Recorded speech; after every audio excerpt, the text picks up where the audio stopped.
आप कहेंगे कारी सब नया नाजमा पे बाद में बैठ के जो है ना एंजॉय कर रहे हैं। एंजॉय तो ज़ाहिर है करेंगे, 1000 सब्सक्राइबर हमारे पूरे हो चुके हैं माशाल्लाह। ये तमाम हजरात की मोहब्बतें हैं माशाल्लाह। कल रात में हुए हैं और रात 2-2:30 बजे तक मैं इंतज़ार करता रहा, जो है ना 999 वो खुशी का आलम और था।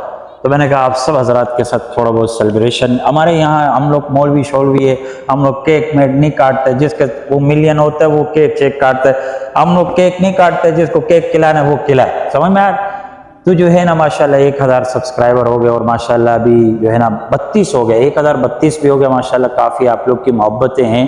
तो माशाल्लाह शॉर्ट वीडियो में जिस तरह आप लोग मोहब्बतें दिखा रहे हैं ना, तो इस तरह मेरे भाई मोहब्बतें आप लॉन्ग वीडियो में दिखाना शुरू कर देना तो इंशाअल्लाह ताला काफ़ी फ़ायदा होगा। तो आप तमाम हजरात का, तमाम भाइयों का, तमाम साथियों का, तमाम मुसलमान भाइयों का और बाहर ममालिक में जो हजरात सऊदी से भी देखता है, बांग्लादेश से भी देखता है, इंडिया से भी देखता है, तमाम को सलाम पेश करता हूँ, सलूट पेश करता हूँ। यार आप लोग की मोहब्बत, आप लोग मुझे जानते नहीं हो लेकिन मोहब्बतें आप लोग की ऐसे हैं, जो है ना जो बदला होता है वो मैं नहीं दे सकता हूँ। आप आएंगे इंशाल्लाह ताला मैं आपको दूंगा इंशाल्लाह ताला, जो भी होगा आपको व्लॉग में लेके आऊँगा इंशाल्लाह। तो मैंने कहा सेलिब्रेशन मना लें, 1000 सब्सक्राइबर हो गया। अल्लाह ताला आप सबकी मोहब्बतों को सलामत रखे। अस्सलामु अलैकुम व रहमतुल्लाहि व बरकातहू।